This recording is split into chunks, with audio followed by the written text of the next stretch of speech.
हे friends, शायद आप सबों को पता ही होगा, मालूम ही होगा कि कुछ ही दिन पहले अरविंद अकेला उर्फ कल्लू ने अपने स्टेज प्रोग्राम में यादव जात को लेकर बहुत ही घिनौना गाना गाया था, जिसका विरोध खेसारी लाल यादव जी के साथ साथ पूरे यादव समाज के लोग कर रहे हैं, जो सही है।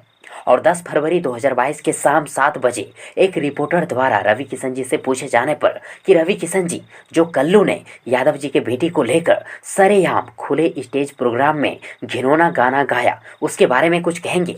तो फिर रवि किशन जी बोले कि कल्लू ने बहुत ही गलत किया और इसकी सजा कल्लू को मिलेगी। यादव जात के लोग, यादव समाज के लोग अब कल्लू को पसंद नहीं करेंगे और इस बारे में बहुत सारी बातें खेसारी जी ने बोल भी दिए हैं और मैं पूरी तरह से खेसारी जी की बातों से सहमत हूँ और खेसारी लाल यादव जी के साथ हमेशा खड़ा हूँ। और साथ ही रवि किशन जी ने ये बात भी बोले हैं कि देखिए, किसी भी जाति धर्म के ऊपर, किसी पर्सनल व्यक्ति के ऊपर घिनौना सॉन्ग गाना नहीं गाना चाहिए। क्यों फ्रेंड्स, आप सब रवि किशन जी की बातों से सहमत है ना? कमेंट बॉक्स में जरूर लिखिएगा। और यदि आप सबों को ये वीडियो, ये जानकारी पसंद आई हो तो प्लीज़ वीडियो को लाइक करें, वीडियो को अपने दोस्तों के साथ शेयर जरूर करें और हाँ, चैनल को सब्सक्राइब करना और साथ ही चैनल के बेल आइकन को प्रेस करना ना भूलें। थैंक्स, मिलते हैं एक और नई वीडियो लेकर, तब तक के लिए good wishes for good luck.